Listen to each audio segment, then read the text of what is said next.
Hey guys, welcome back to Clownfish TV. This is Kneon. I am here with Geeky Sparkles. Hello. And it's time for a big Disney dump. A big Disney dump. This isn't even a dose. This is a big dump of Disney dirt. Yeah, so like the tea has been spilt. If you want the gossip on Chapek and, Iger, New York Times has it in spades. So we're going to talk about this, but it's going to be long. So get your popcorn. Grab your butts. Wait, what? Scratch your ass. It's going to be a while. But girlfriend, damn, get the tea. Here we go. All right, so let's talk about this. Before we get into it any further, please subscribe for more pop culture, news, views, and rants. Guys, you get woohoo if you do. Woohoo! So I just got back from my coffee run, and Geeky's like, there's a whole, I'm vibrating like, whole oh my God. big bunch of Disney dirt. So I'm like, I don't even know what's going on. I got the basics. Iger You're gonna have to tell me. is a passive-aggressive little bitch. Well, we knew that. I know, but there's more information on it. Okay. So they don't go into detail about the shower, even though they do mention it. But there's a lot. So this is going to take a while. I'm just warning you now. It's going to be a long video. So this was in the New York Times. The palace coup at the Magic Kingdom. The inside story of how Bob Iger undermined and outmaneuvered Bob Chapek, his chosen successor, and returned to power at Disney. Yeah. Now, we knew before that Chapek was pretty much just a patsy that they set up to fail during the pandemic. Well, actually, turns out that there's more to it than that. Oh, and it turns out that Bob Iger did. The reason it came up, we kept saying didn't like people who were ready to switch power. Yes. It turned out that Bob Iger was looking that way for another reason. Bob Chapek, I think, was deer in the headlights no matter what. Yeah. But he was also like, oh, crap. It's going to get explained. There's a reason. So apparently it was planned. Okay. But there's a reason why they had those looks on their faces. Okay. So we're going to talk about it. So let me just go, okay? Let's bear with me. All right. So it starts out at 5 p.m. specifically on February 25th, 2020. Bob Chapek and Bob Iger settled into matching director's chairs in the Disney studio lot for a series of live media interviews. The company had just shocked pretty much everybody by announcing that the little-known Mr. Chapek would be replacing the widely popular Mr. Iger as chief executive. And they're talking about how they looked on the camera, and they're talking about how different names they were given. Like Bob, say he's Bob 1, there's Bob 1 and Bob 2, Big Bob and Little Bob. That's what he called him, Little Bob. And then people that were there called him Handsome Bob and Boring Bob. Yeah, at least they didn't call him stretching. At least they didn't call him a thumb. Yeah, I did. He looked like a thumb. I'm sorry. So they're talking about, in the interview, Mr. Chapek fawned over his predecessor. I obviously have huge shoes to fill. And he was, hailing Mr. Iger's magic and stuff like that and talking about his 15-year, tenure and all that. So they're going on about that. They talk about this. And they said when the questions and attention shifted to Mr. Chapek, Mr. Iger's usually relaxed demeanor stiffened. His gaze shifted down away from Mr. Chapek, and he looked increasingly uncomfortable, and he crossed his arms. And Mr. Chapek was intimately familiar with Mr. Iger's body language and expressions. This is not good, he thought. He was right about that, but little did he realize that he and Mr. Iger were about to face off in an epic corporate power struggle with few rivals in business history. Oh my God, they're gonna do like a Netflix documentary or something.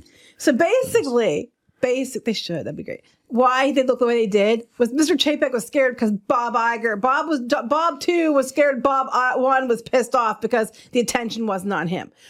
Bob Iger is a little attention whore. Yeah. That's what this is all about. Has to be in control, and he's an attention whore. And I think it's going to be the same thing if they get somebody else in. Well, here's the thing. Before we get into that, look, we can see this, and this is the biggest shift in Disney corporate culture ever. I mean, in the history of the company, is that we've seen under Bob Iger, it's become about the brands that Bob Iger bought. It's not about Walt. It used to be, even under Eisner, it was about Walt and Walt's legacy and the way that Walt would have wanted things and the way the company moved forward. But they always had an eye on what the founder of the company would have wanted, whereas Bob Iger wants to build the Bob Iger company and not the Walt Disney Company. Right. He can't stand anybody else being in charge. And he did all kinds of things behind the scenes to basically get rid of Chapek. So they're going on here talking about how he got to stay on as executive chairman of the board and the creative director and all this other stuff. They said the arrangement Iger stepping down as CEO almost fell apart because at the last minute you had to agree who Mr. Chapek would answer to, and Iger insisted that he wouldn't just answer the board; he had to answer to Iger too. And they agreed to it because they wanted Iger to let let Chapek in there. So they said that just weeks after his tenure as CEO, Mr. Chapek expressed frustration. I can't survive another 2 years of this. He told Arthur Bachner, his chief of staff, Mr. Iger is not going to leave. He'll be here until he dies. Yeah. He said Bachner worried that he would quit. Mr. Chapek would quit, and Mr. Chapek was ultimately deprived of even that option because the board fired him before Thanksgiving in 2022. And as he feared, his successor was Iger. So here's the New York Times. They pieced together what happened inside Disney during those fateful months by talking to scores of people directly involved. Wow. Many of them had talked extensively for the first time about what transpired. Chapek? Some only on the condition of anonymity. Chapek? Right. Yeah, well, because of the non-disclosure agreements with Disney. Each instance in which past conversation was reconstructed in this article with spoken words have been confirmed by multiple people with knowledge of the conversations. Okay. So they're covering their butt. Talked to a lot of people confirmed what we're reporting. We're only reporting what's been confirmed. Well, there are a lot of people that got gone over the last couple of years that probably have an axe to grind with Iger. So, yeah. So talk about the drama and all this stuff and the streaming bubble bursting and here's where we go. We're going to go on here. Okay, so the snake pit. The snake pit. Okay. Yes, can confirm. The company that builds this theme parks is the happiest place on earth. Disney's corporate headquarters have long been anything but a hotbed of intrigue and power struggles. People, we've told you this. Can confirm Disney Comics is the exact same damn way, which we've told you. Yeah. Mr. Chapek's former chief of staff told people the company's sixth floor executive suite was a snake pit. That's what they called it. Mr. Iger ascended almost 2 decades ago after a power struggle between Michael Eisner and Roy Disney. So they said by that time, Eisner had already elevated and dispatched 2 handpicked successors, Katzenberg, who became a co-founder of DreamWorks, and Ovitz, who is the powerful agent in Hollywood. Yes. Okay. So Mr. Iger, who was a weatherman, and his wife was a news anchor initially, And I am sorry to all the weathermen that listen to us. I'm sure there are lots of you, lots of weathermen. So they said about him being on a cable channel in upstate New York. He came from cable. Oh anyway, Wayne's World. To friends, he mocked Mr. Eisner's fears about leaving Disney. And his calls to power brokers would go unreturned, and he wouldn't be able to get reservations at top restaurants. What? He basically said that he mocked Eisner's fears about leaving Disney because he said what was going to happen to him was his calls from power for people would not be returned, and he wouldn't get reservations at restaurants because he wasn't the boss at Disney anymore. And which comes into play later, by the way. Okay. He said he told Mr. Chapek others that he would never stay more than 10 years, and then he wouldn't leave. First he was going to honor the pledge, and then he started to look into a replacement. So he went to Mr. Chapek and he said to him, who do you think, Jay Rosula or Tom Staggs should succeed him as the next CEO? And he said, Chapek said, you want my honest answer? And he said, neither. And Iger's like, that's what I thought you said. Ha ha ha. So then later, Iger named Staggs, which we knew, as then the theme park chairman, as chief operating officer and presumptive heir. Around the same time, the board extended Mr. Iger's contract for 2 years to 2018. And they figured he would teach Staggs, how to do this. Now, what happened was Staggs left later when it became clear. I think when Iger got his contract extended again, he left because he's like, I'm never going to be put in charge. Yeah. So he left. And then everybody thought before Chapek got picked, Kevin Mayer was going to be the next CEO. And then when it became Chapek, Kevin Mayer left. And then they went and started their own thing that, owns Coco Melon and all that stuff. Yeah, they went and started Candle Media and they scooped up Coco Melon. But then weirdly, they brought them back in to advise them on ESPN or something. It's very weird. Yeah, it's weird. Yeah. So anyway, that was the whole thing what happened there. He said that he got mad at Staggs because Shanghai Disneyland was behind schedule and over budget. Now I want to mention Shanghai Disneyland, that was like Bob's thing, Big Bob's thing. He wanted that so bad. He was up China's ass, whatever they asked for, he did. We saw evidence of that. But like when that child got, attacked by the gator at Walt Disney World and died, he didn't even leave the Shanghai opening to come handle it.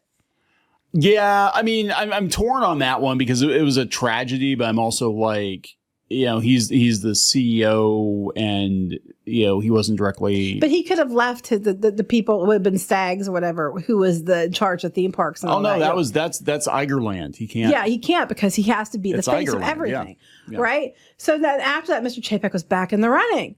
So Chapek started Disney in '93 in the tape department. And then he rose to see movie distribution, and he took over Disney's Consumer Products Division in 2011, and then, which did really well because of Frozen. Yeah. And by 2015, he was in charge of the theme parks, which is what Josh D'Amaro does now. And they call him Chapek for a reason, and all that stuff. So moving on. So he was loyal to Iger because Iger only wants people that are loyal to him, right?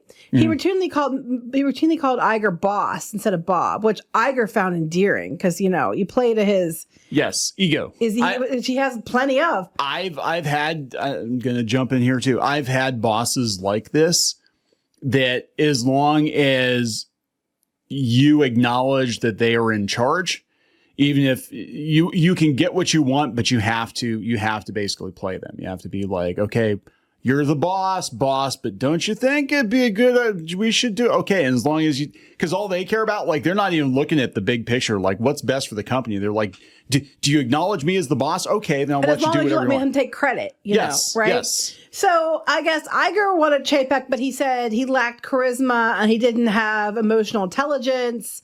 And he needed to work on his, bedside manner, but he was going to, basically try to push Chapek in as CEO. I actually appreciated that about him. He was very blunt, but he needed to be, I think, at that point. Like, we're that's one of the things sucking balls right now, guys. That's what did it in. And it turned out that he was set up on that one too, apparently. Oh. Allegedly. Okay, allegedly. So they basically said that, they told Chapek, Iger encouraged Chapek to meet with the directors to start, building, a rapport with them and stuff like that, so they know who he is, so he can be a successor.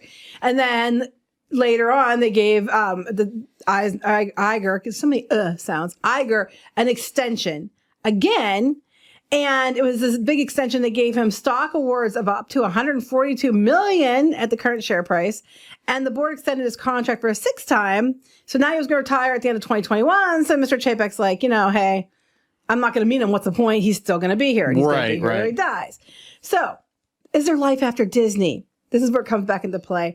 So we're talking about Iger, and he's perceived as some of the most powerful and glamorous businesses in the world, with Marvel, and which they ruined, and Pixar, and Lucasfilm, which they ruined, and 20th Century Movie Studios, and ABC, et cetera, et cetera, et cetera.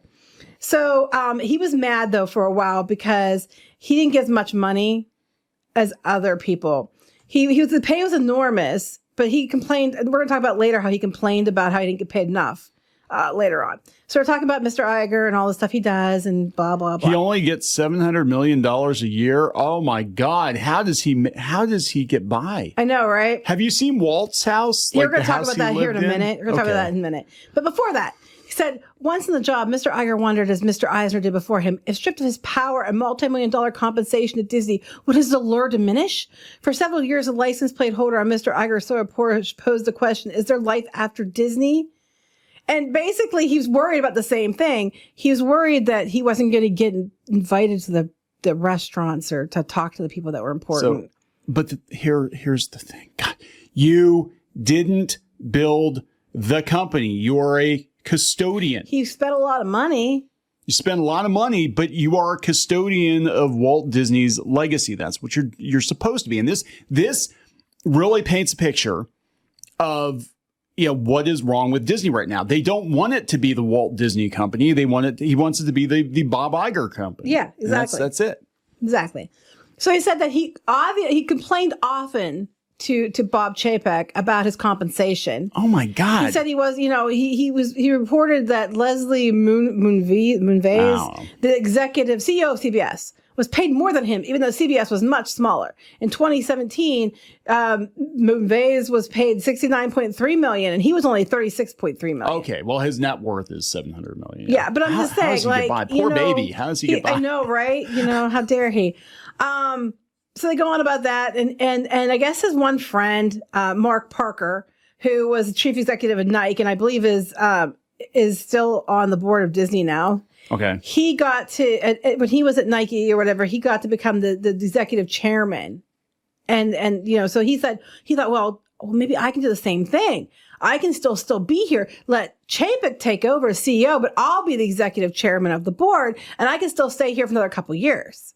And that's basically what he did. So he said he would stay at the remainder of his contract or like best, overseeing the company's creative endeavors. He'd be chief creative officer. Chapek would be CEO, and Iger would be like a chairman of the board type situation. But Iger would ultimately be in charge. And there was obviously financial incentives as well. Mr. Iger still had more than $100 million in unvested stock options. And his leadership could help protect its value. So he wanted to say he was leaving, but still be in charge. Right. Okay. So that's basically what he ended up doing. And I guess it took a while to convince the board to do that and agree to it. And then they did agree to it in February. Okay. So why the rush? Disney's chief communication officer said that a close advisor to Mr. Iger counseled delay. She disagreed with the entire plan, including the selection of Mr. Chapek, but Mr. Iger was adamant.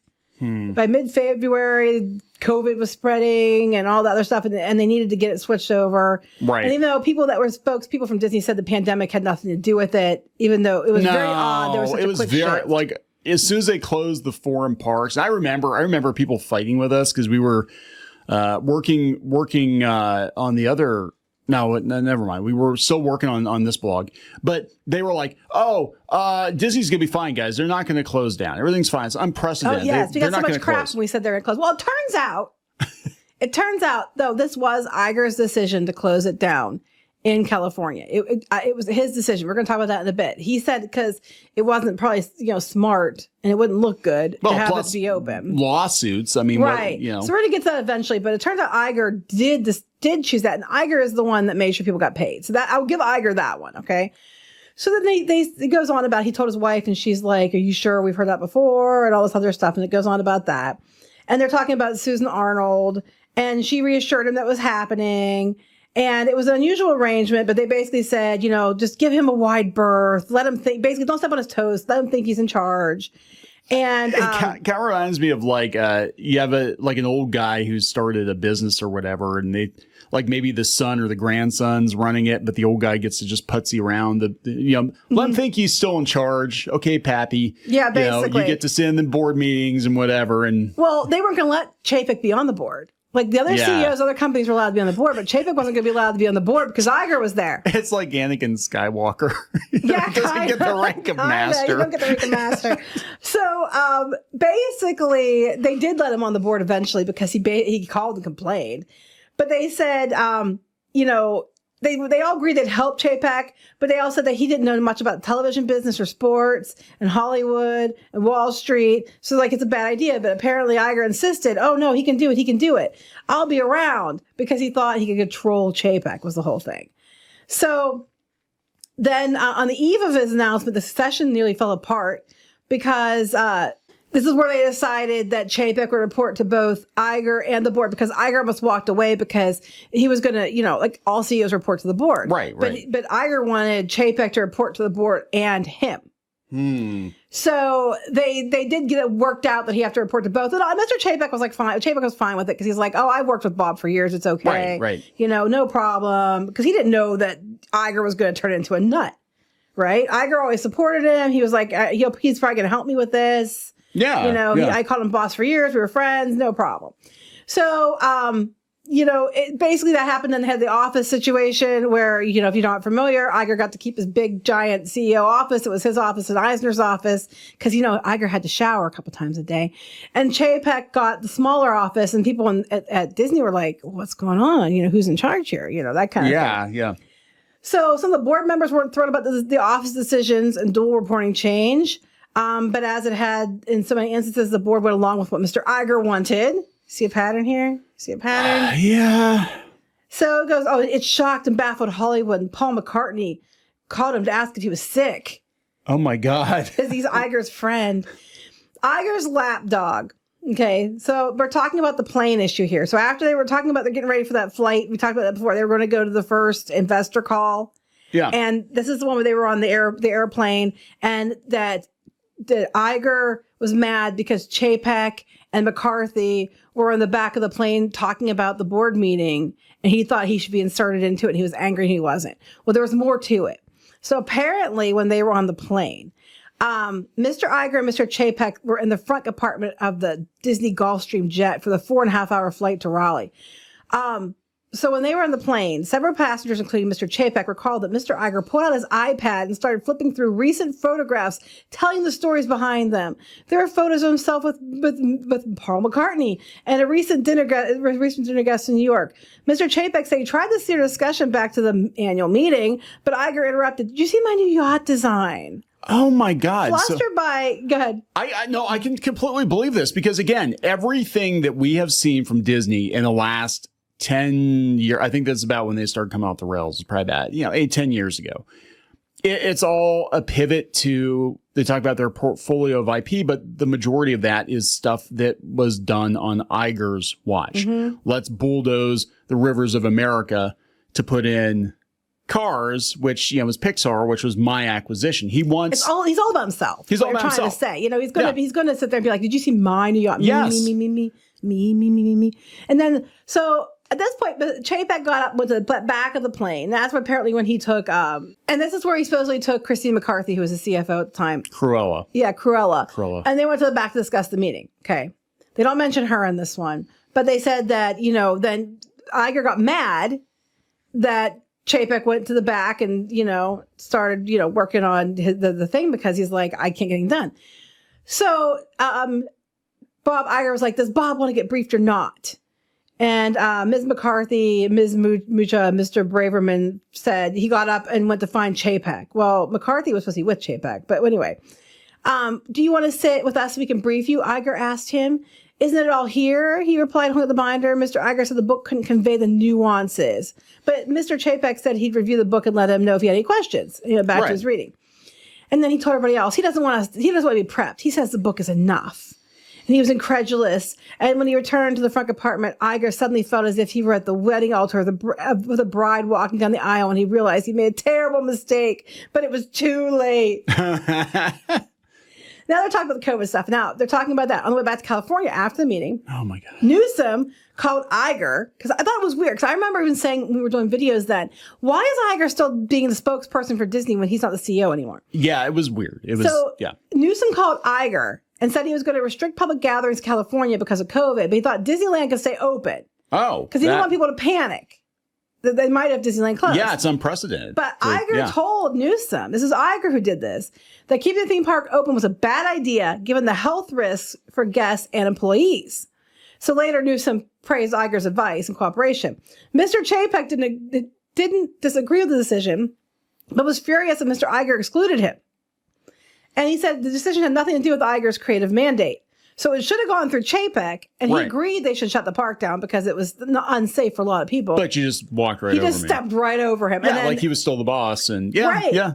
And I remember saying, I was like, why is Newsom asking Iger? He should be asking Chapek. And they said that they were worried it was going to hurt the company's cash flow. And McCarthy and Chapek said they were going to furlough with health benefits, the 90,000 employees of the theme parks. But Iger overruled them, even though, once again, it wasn't his place, and decided to wait until the government passed the COVID relief bill, which I agree with. I think that was the way to go. Yeah. But he overruled him.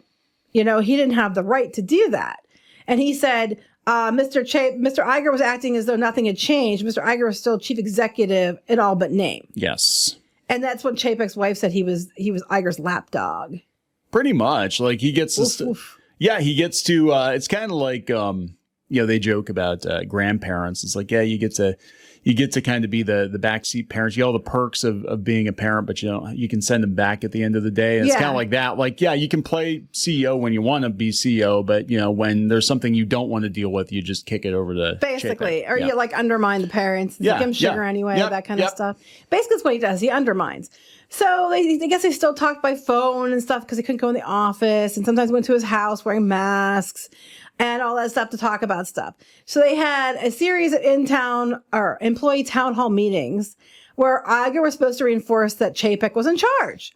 My goal was for Bob to be successful to the extent that I can help him do that. I will, he said, and all that stuff. I think it's got to be a balance between giving him the freedom to make decisions and do things the way he wants and do them because, they'll feel right to him. On the other hand, I've got a fair amount of experience doing a lot of these things. And, it's not quite about throwing him in the swimming pool when he's never swum. So it'll be a balance.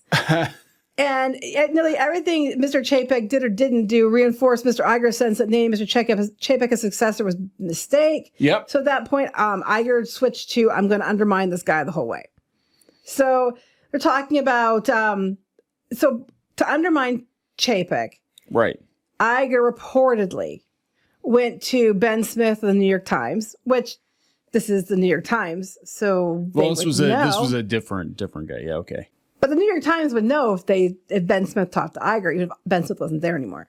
Anyway, he told Smith that he was reasserting his control, and he spoke to Iger and followed up with an email. Okay, so Chapek's having a celebration at his house about his promotion, and then he gets a call. He gets a friend emailed him the column, and he read it, and he's like, "What?" After a few weeks letting Mr. Chapek take charge, Mr. Iger smoothly reasserted control. Mr. Smith wrote, and he couldn't believe it. And Mr. Smith called Mr. Chapek the new nominal chief executive, and that Iger's succession may be open again. And he quoted Mr. Iger as saying in an email, "A crisis of this magnitude and its impact on Disney would necessarily result in my actively helping Chapek and the company contend with it. In particular sense, I ran the company for 15 years. So, of course, Chapek gets pissed and he calls Mucho. He's like, communications executive. He's like, what is this? And he's like, he's killing me. And I guess they called Iger. I guess Iger got in trouble with the Susan Arnold, I'm thinking it was. Yeah, and I know that was she was the activist board member that wanted everything to be gay, have a chick in it, and anyway, so he's upset, and he told Iger, you cut my legs out from underneath me. I've never felt worse in my life. Oh, he doesn't give a shit. He doesn't care. So he told Iger, this is what he told Iger, or Iger told people immediately after, I've never felt more disrespected in my whole life. You made me feel bad, and I've never. Right. So Iger goes behind Chapek's back, does an interview. He basically says he's going to reassert control and he's taking charge. Yeah. And then said, when Chapek obviously gets mad, who wouldn't? I've never been more disrespected in my entire life. Well, maybe if you've been respectful in the first place, this wouldn't happen. So most companies, when somebody leaves their position, they're in a high ranking position like that, a lot of times you change the locks, right? You need to change the locks so Bob Iger can't come back into the building. Well, Iger got himself set up as that Chapek has to report to him. He's still on the board and he's still the creative officer, right? Right. And now he's like, as far as he was concerned, after that, his relationship with Chapek was over. So now he's going full force and undermining him. So we're almost half an hour in, and we still haven't got to all the. This is like part of the good part. I'm telling you, it's long, guys. They're gonna have to drop a piano on his head to get rid of him. That's the only way they're gonna get rid of him. Damn, it just goes on and on. So yeah, Chapek was mad, and then Arnold, basically told Iger he couldn't do that kind of stuff, and told Chapek, well, you know how Bob is, and that kind of thing. So they're talking about these different things, and Chapek felt like he had a good, connection with Ms. Arnold, right, and stuff like that. So he thought she was on his side, and all this other crap was going on. So, but she was taken aback by how mad Mr. Chapek's reaction was to the column. She thought he seemed paranoid, and the Iger was out to destroy him. Well, no shit. When you go run into the New York Times and you basically take a steaming dump on the current CEO and say, "I'm the boss now." And, right. And then the thing is, if she thought he was paranoid before, when you hear all this stuff that happens, I'm like, damn. So he was worried about his reputation. She goes, it'll pass.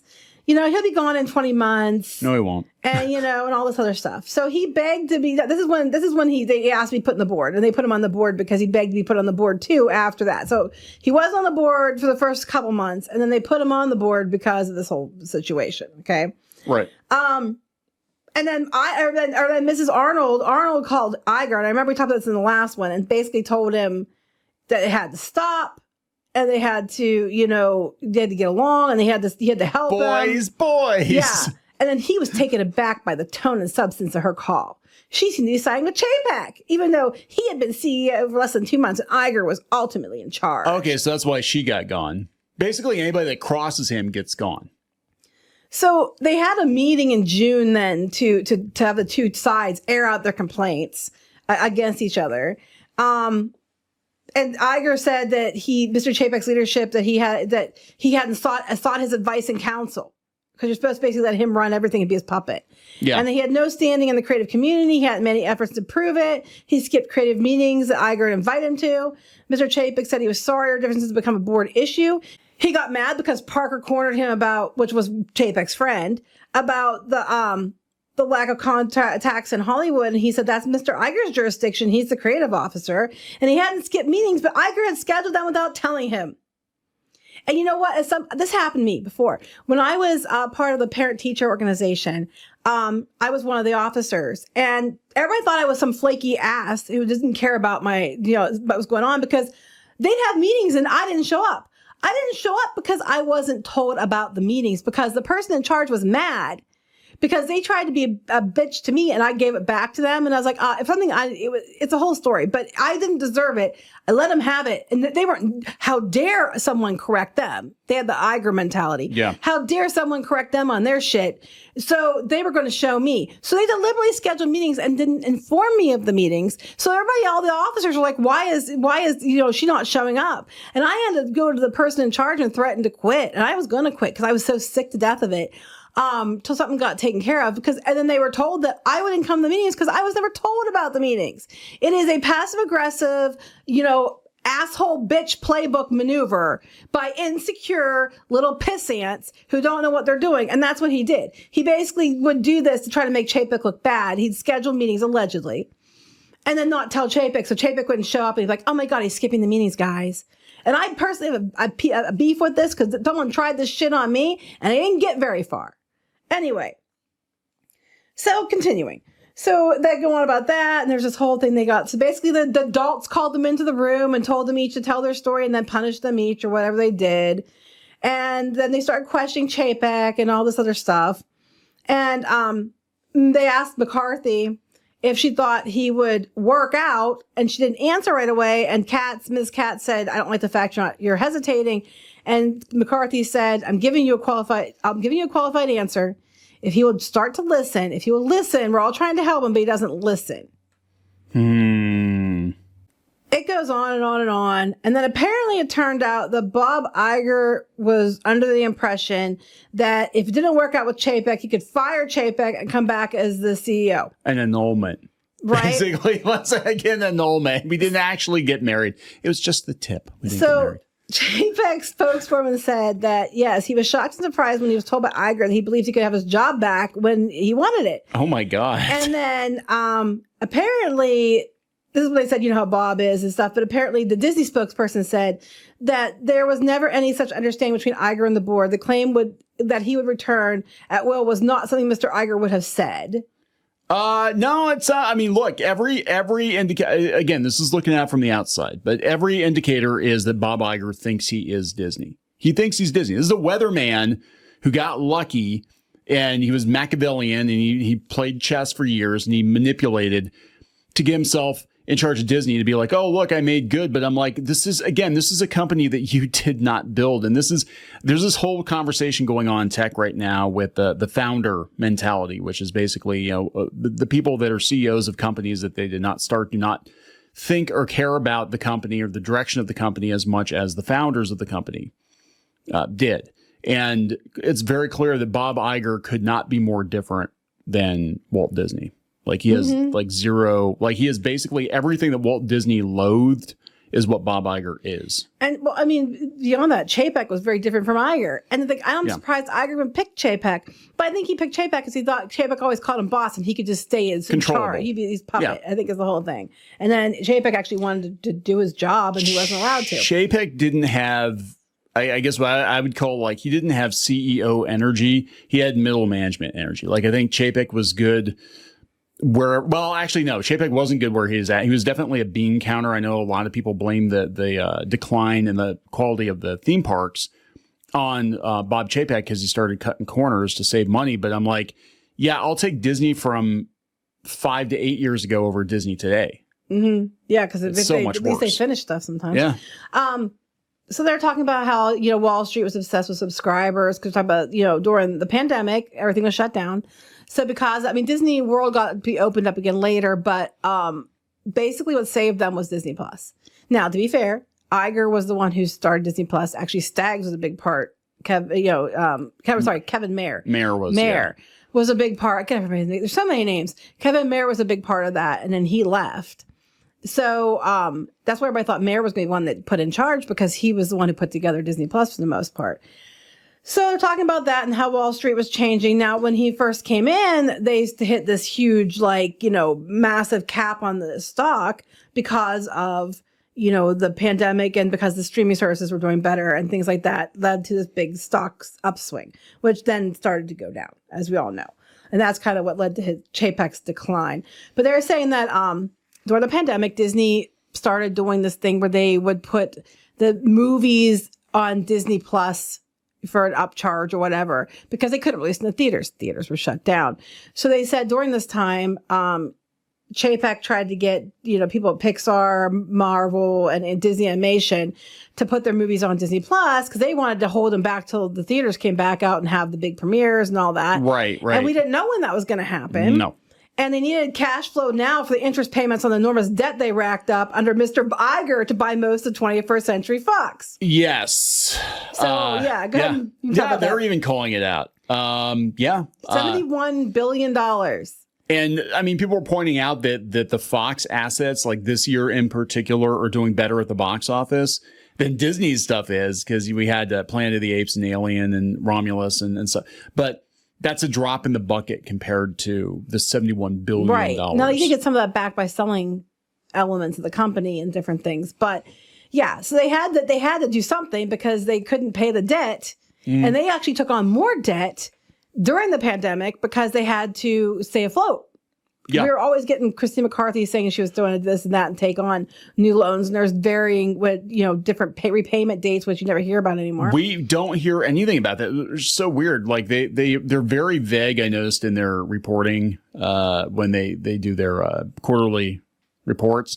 But yeah, they took on a lot of debt to keep everything, running during the pandemic. Right. And then they just got memory hold. They already had debt before that from Iger's, idiot move with the Fox thing. And now Comcast, they're going to be asking for big bucks for the rest of Hulu. Mm-hmm. So, well, Iger, this is once again proves how his hubris. It's like he could not stand to lose it, so he bid it up to. And I still think, in my opinion, that Comcast kept bidding it up because they knew that he would just keep falling for it, and he did.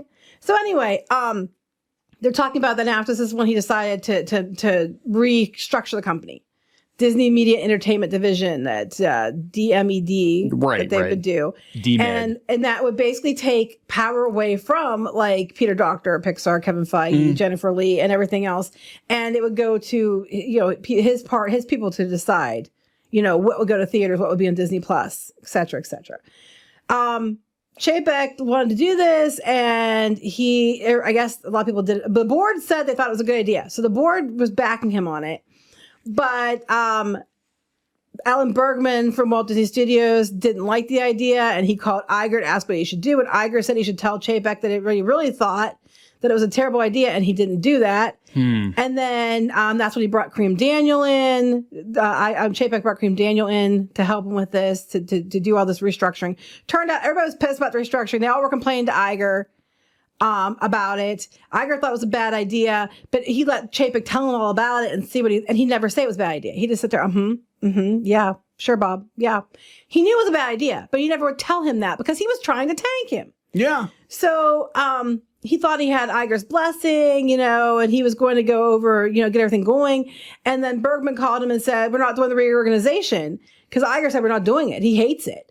And Chapek was like, I just left his house, and he said, we're doing it. And then he called Iger, and Iger's like, I hate it. He goes, why didn't you tell me that? Iger didn't answer.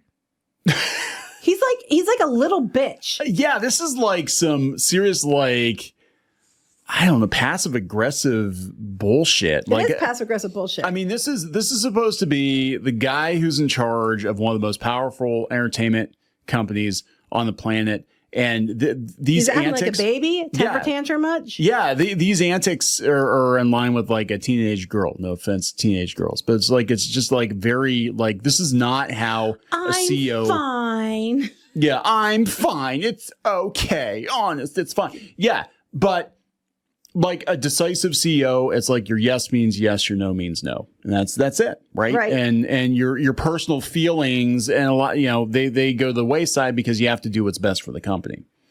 But he's a bitch. he's a little bitch. So he said, a more seasoned CEO would have paused at this because he didn't have the support, but he thought the board wanted him to do it. So he did it anyway. So he got it reorganized. He was really proud of it, all that stuff. When they gathered in Alani for the, first in-person meeting since the pandemic, people showed up, and Iger opened the board retreat with to talking about creativity and the essence of who we are as a company. And he warned the data algorithms would never supplement creativity. Not everyone was born with the ability to be wildly creative. What would he say? What's his solution? Frozen 3, Frozen 4. Inside Out, 3 and 4 probably, and Toy Story 5 and everything else. What's he? But he knows all about creativity. Again, this is the thing. He's in charge of what used to be a groundbreaking creative company headed by a visionary and his visionary teams. And even then you had Michael Eisner come in, but Michael Eisner respected the legacy that went before, and he put truly creative people in charge of things, which is what brought the company back from the brink. Is that he let creative people do their things. Iger doesn't have a creative bone in his body. Iger's creativity is you buy somebody else's creativity, you buy somebody else's painting and tell them it's yours. And he lets the people that are creative in charge, though, which is, and Chapek was trying to micromanage too much. I think he squeezed too hard. But so anyway, during this whole thing, he was, starts out with this whole, obviously throwing Chapek under the bus. So Arnold, Iger asked Arnold if she wants to run the executive session with them. But she told, Iger to leave and told Chapek to stay. So Bob Iger was like, okay, well, that's a little weird. And he took a seat outside, expecting to call back in after Chapek finished. And Arnold said to Chapek that I know it's been hard. She complimented the stock price because when the stock went way up. Yeah. And his operational leadership during the pandemic. And the directors agreed. And then it ended, but no one bothered to tell Iger, who was still sitting outside. So he was even more mad. Oh my God. So at this point, Chapek thought, "Oh, I beat him. I won." Right. Then the Scarlett Johansson Black Widow debacle happened. That was a whole thing. Right. So she was mad because she thought she didn't get as much money as they would have gotten if they had been the theatrical release that they wanted to do, and he did a Disney Plus and theatrical release. But then they weren't going to give her the money from Disney Plus because they said it wasn't theatrical. Big lawsuit happened, right? Yes. For those who don't know. So that would also have been Bob Iger's territory as the creative officer. He was in charge of this kind of stuff. He didn't do anything. Right. So that's not true. He does do something, but they blame Chapek for it. So Disney put out a statement, and it was approved by Bob Iger. And he called the suit especially sad and distressing and accused Scarlett Johansson of a callous disregard for the impact of COVID on theater goers and said she'd already been paid $20 million. Yeah, in a statement approved by Bob Iger. But Chapek's one who got blamed. Yes. So the media, who never lets Chapek be the CEO another time, they're like, attacking Johansson personally was pretty spectacular, unforced error. And then they're talking about the fault lies with Chapek. And they're like, the person getting the blame was Bob Iger. Which is true. Yeah. So what they tried to do, and look, I know Chapek, they said his bedside manner is not good. And this guy is very much a bean counter, but he never struck me as being malicious.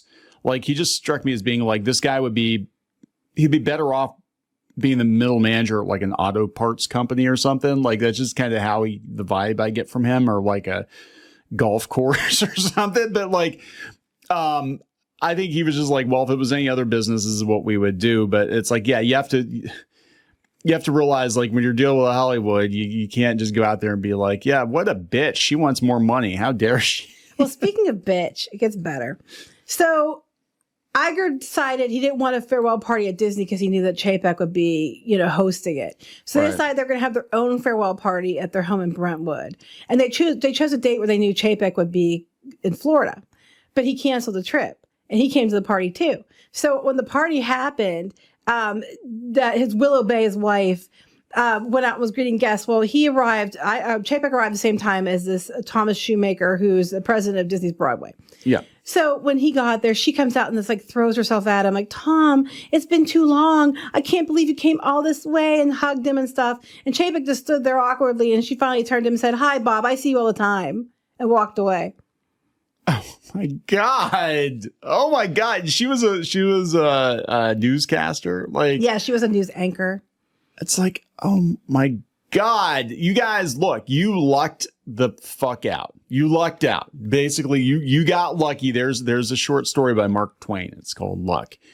And he's, the guy's highly decorated, whatever. He basically lucked into everything. That is Bob Iger and his wife. Like, you got lucky through a series of circumstances and also Machiavellian maneuvering, I think, over the years. But you don't belong here. But you don't belong here. You don't belong in charge of the Walt Disney Company. And I have to wonder if he knows that. I wonder if Bob Iger on some level knows he doesn't really belong there, but he's overcompensating. Well, he's definitely. I just feel bad whoever is going to be the next person. I don't want to be a successor. You're going to have to drop a piano on his head. That's the only way you're going to get rid of him. Like, he's not going to leave. Till you're 90. Anyway. Till you're 90. I guess they had a speech when he was there. They made sure they sat Chapek in the middle of the table, the first from his. But anyway, this is a speech. He's talking about speech. He's talking about his first jobs was at ABC, and he worked as an assistant to a sportscaster, okay? And he mentioned that they went to a dirt track racing area in Terre Haute, Indiana for the wide world of sports. Then he looked at Bob Chapek and said, "That's your area, isn't it, Bob?" Referring to Terre Haute as a rural southwestern Indiana. You'd know all about dirt tracks. That's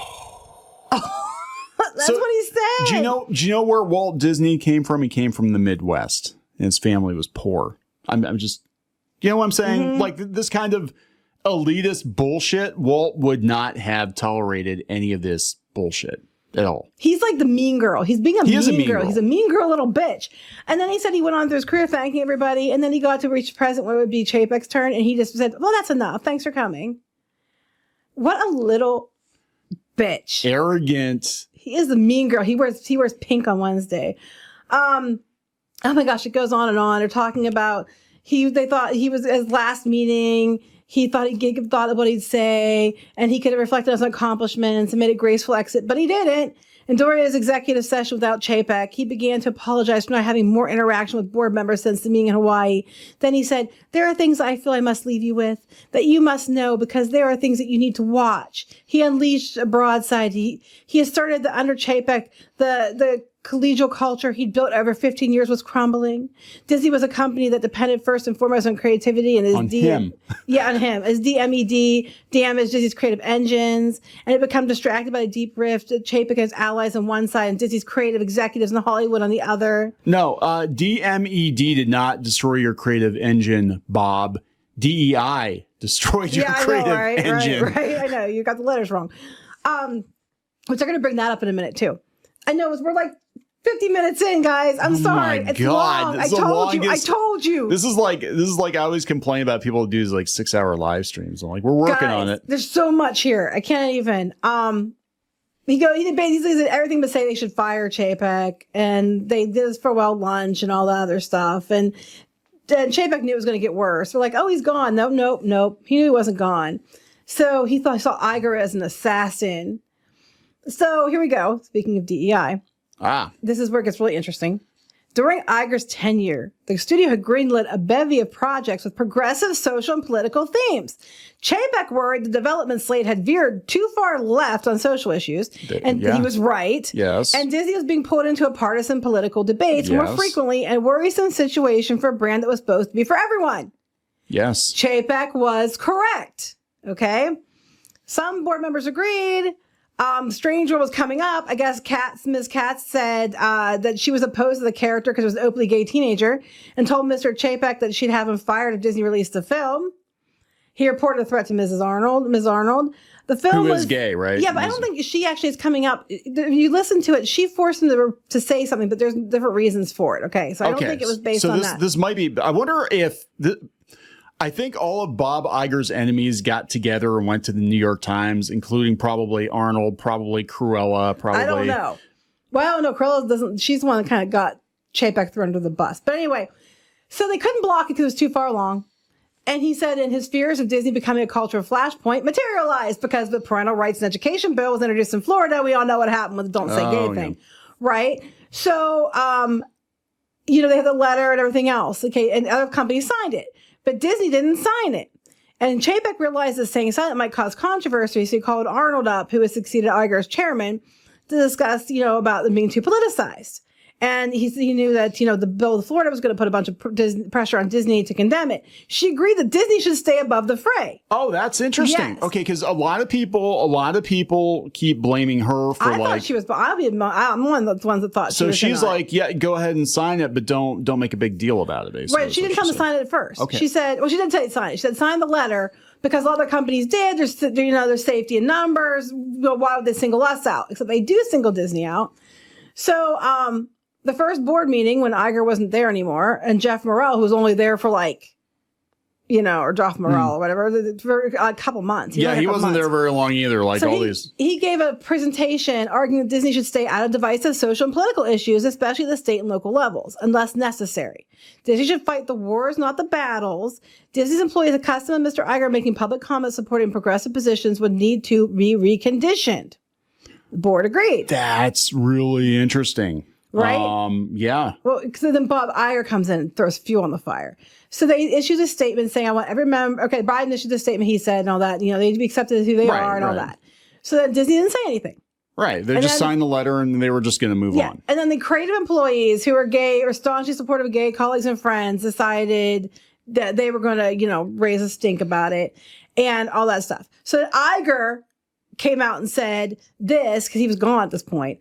I'm with the president on this. If passed, this bill will put vulnerable young LGBTQ people in jeopardy. A few days later, Disney employee groups sent a letter to Chapek and other high-ranking executives demanding Disney oppose the bill and denounce similar legislation in other states. Chapek met with the group, describing discussions as meaningful, illuminating, at times deeply moving. In the midst of this, Disney's board held an emergency meeting to discuss the controversy. Chapek told the board that in keeping with the company's new policy, Disney had not signed the Human Rights Campaign petition. Arnold was taken aback. I'm confused. You told me Disney was going to sign it. Then she was mad because he didn't sign it.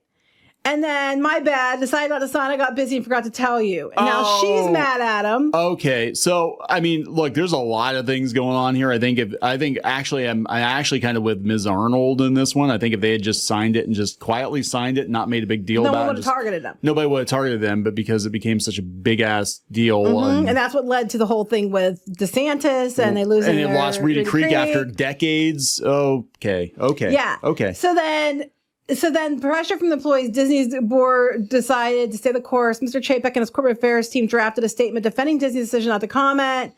Corporate statements do very little. Arnold said corporate statements do little to change the outcomes of minds. They are often weaponized, one side the other, divide and inflame.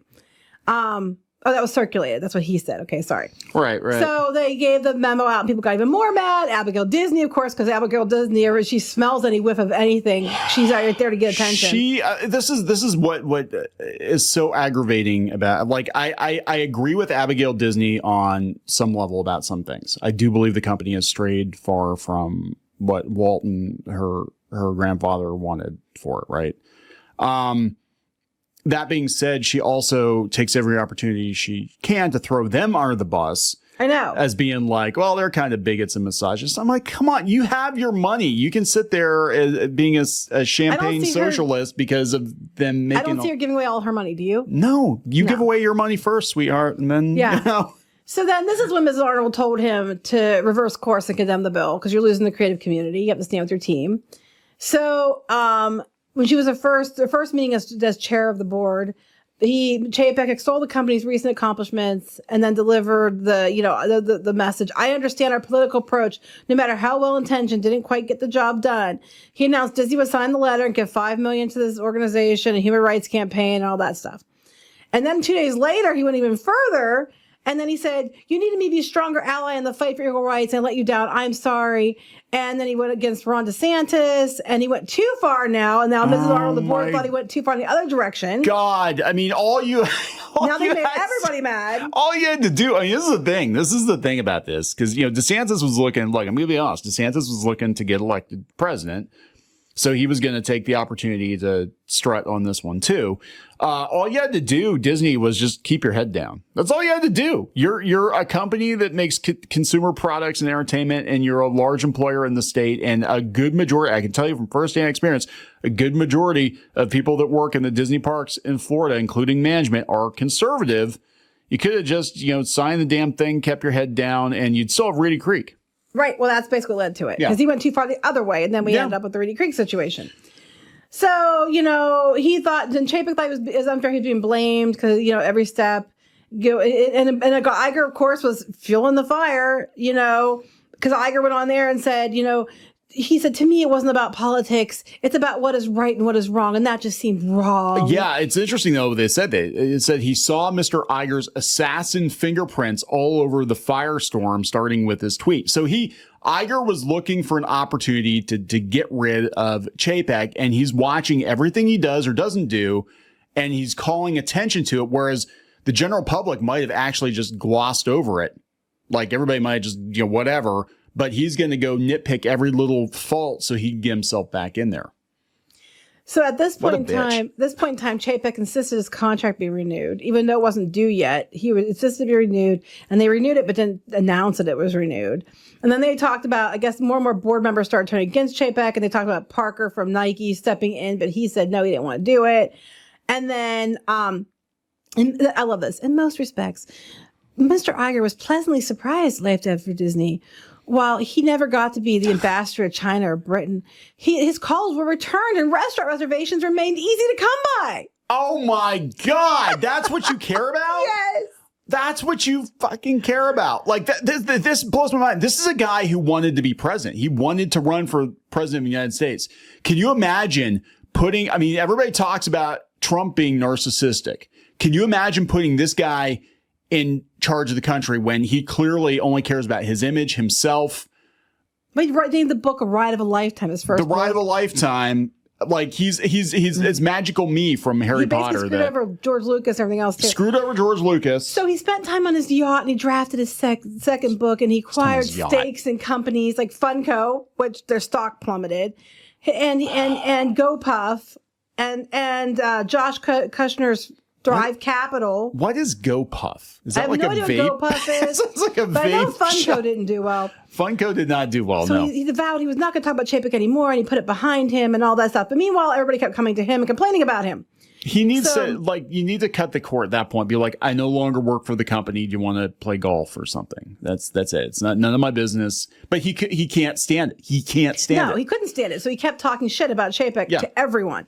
And then I guess Arnold and company did hear about the whisper campaign Iger was doing as trash talk, but they had no leverage on him, so they couldn't do anything about it. And the board was getting more and more worried about Chapek.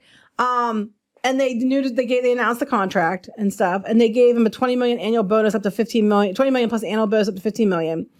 And they said, right, Bob's the right leader at the right time for the Walt Disney Company, and the board has full confidence in him, and all this other stuff. So that was going on, okay? And then we come up to the time where, it went from the fact that we saw this a big shift. Everybody cared about just subscriber numbers. Now they actually want to make money on streaming. So that's when it started to go bad, and the stock started to go down because now you have to make money and all this other stuff.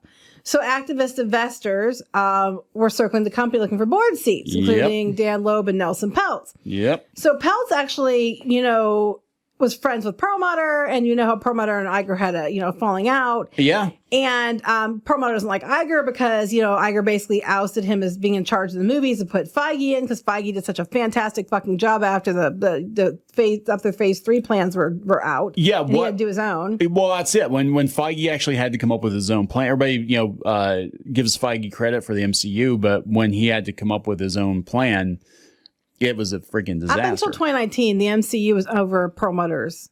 Yeah. He was oversight on it. Yep. I mean, Feige had, was behind a lot of the movies, but he wasn't alone. He had to answer Perlmutter about everything, and they took that away from him in 2019. So Perlmutter had an axe to grind with Iger, which we know. Mm-hmm. Okay. So then Perlmutter, I guess, and Peltz were meeting with Chapek about getting Peltz a board seat.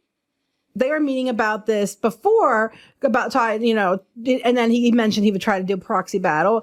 And then Chapek said basically like, we can't let Iger come back. I need people on my side. He was trying to talk him and let Peltz on the board. And then they wouldn't do it because they didn't like him, the fact that he has friends with Perlmutter. All right. And they knew he didn't like Iger. So what? Iger's gone. But they wouldn't let him be on the board. Okay.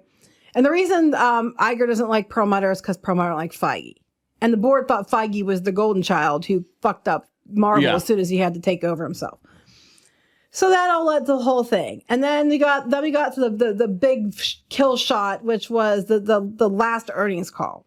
Okay, before they got rid of him. Oh, the one where he's like, hey, guy, it was almost like Office Space. He's like, yeah, he was very honest. He's like, yeah, we're doing shit.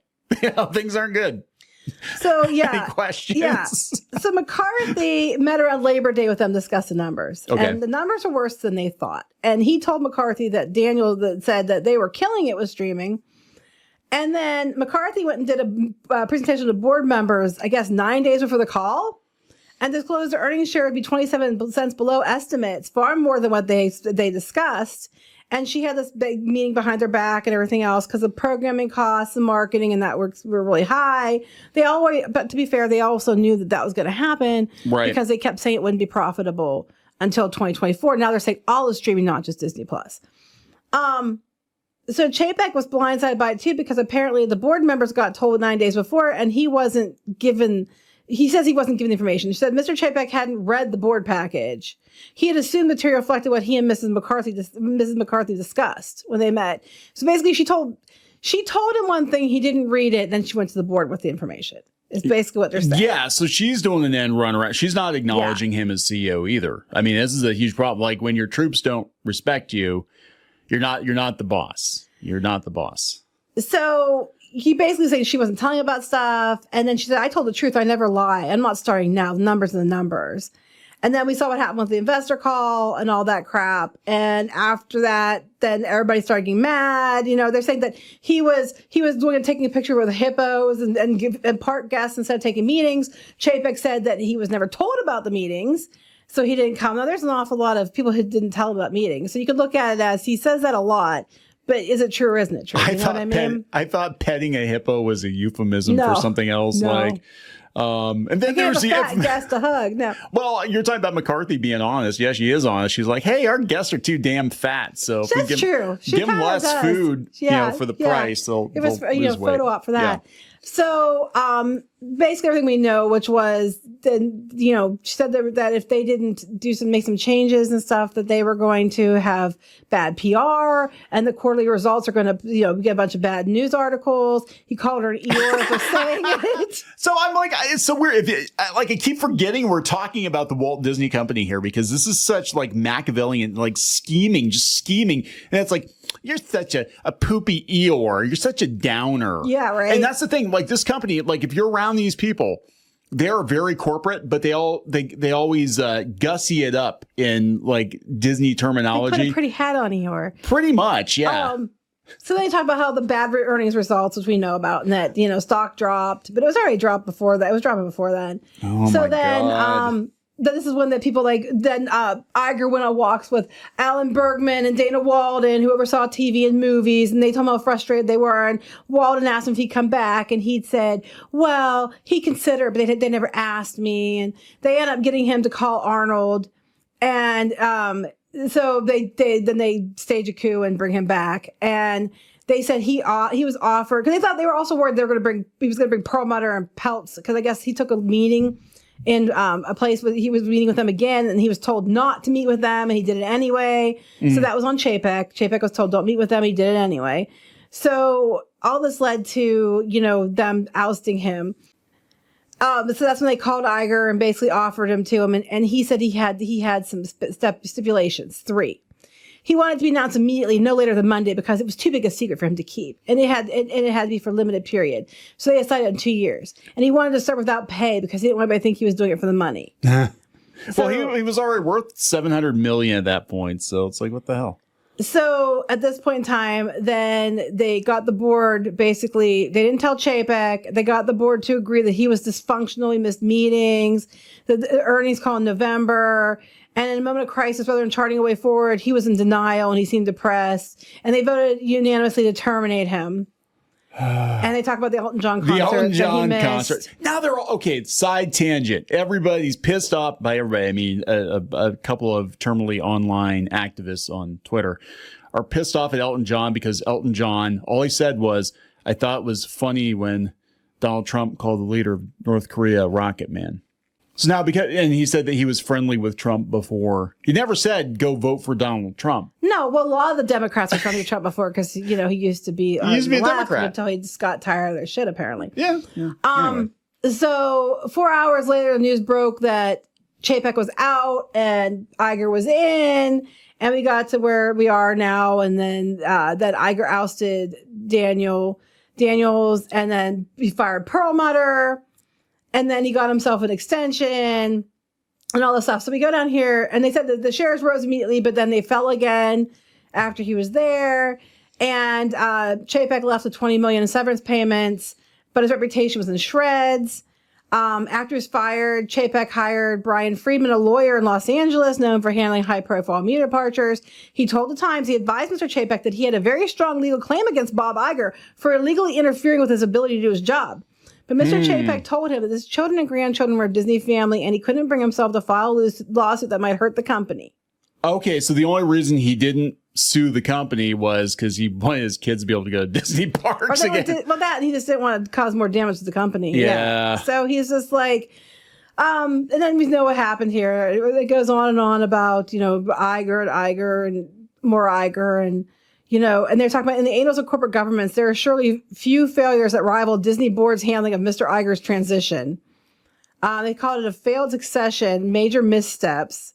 Among them were stalling with the board's failure to formally interview Mr. Chapek for the job, the failure to fully consider the unworkable reporting structure in which Mr. Chapek reported to both the board and Mr. Iger, and its failure to curb the debilitating conflict that erupted between the two men. God. They said few top executives have ever reached levels of intensity, few feuds and bitterness between Mr. Iger and Chapek. I wouldn't want the job. There are people that are supposedly in the running for the job, and they're looking at what happened with Chapek, and they're like, I don't want it. No, I wouldn't want it. Chapek, Iger's he's not gonna let you do your job. No. You have to be his puppet. He only let Chapek do the job which I thought it was weird. I remember when he picked Chapek, we all were like, why'd you pick Chapek? It didn't make sense. It made sense when you look at it this way. He thought he could control Chapek. Chapek called him boss. He liked Chapek. He was his nice little puppet. Chapek, respected his authority, and he thought he could continue to control the whole company through him. He was Chapek was his personal assistant. He did the stuff that Iger didn't want to deal with, but the important stuff Iger wanted to handle it himself. Yeah, and for all Iger's complaints about the creativity, need to go back to the people behind it. They aren't being creative. And all of his complaints about that, he micromanaged too. Yeah.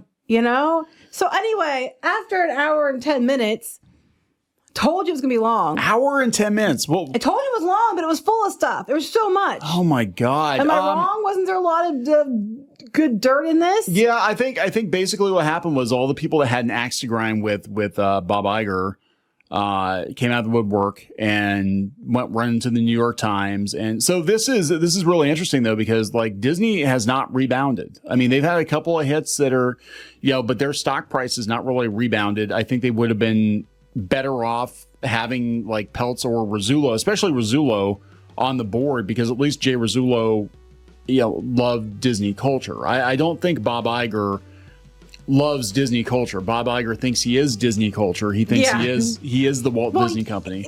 He needs to make sure he keeps those appointments coming and he gets the good seats, the good restaurants. Jeez, God. So yeah, I mean, if I were the board, if I were shareholders, I'd look at this, be like, yeah, he's got this contract until 2026. We are not renewing. Well, they said he's adamant about finding a replacement. He was before. The three other times, that doesn't mean he's not going to find a way to try to tank that replacement. But I think the board's going to have to sit on him, and they know it because they can't allow this to happen again. They're going to have to it's like I said, this is like the founder of a company, the dad or the grandfather saying he's retired, he's not going to get involved, but then he keeps sticking his nose into it.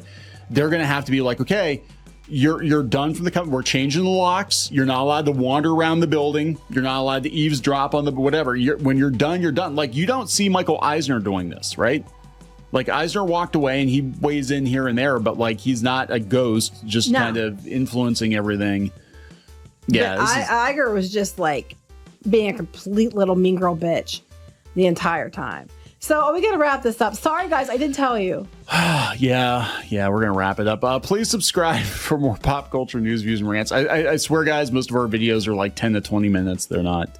This was just a lot. There was too much to put in a 20-minute video. Sorry. All right. We'll talk to you later. Bye.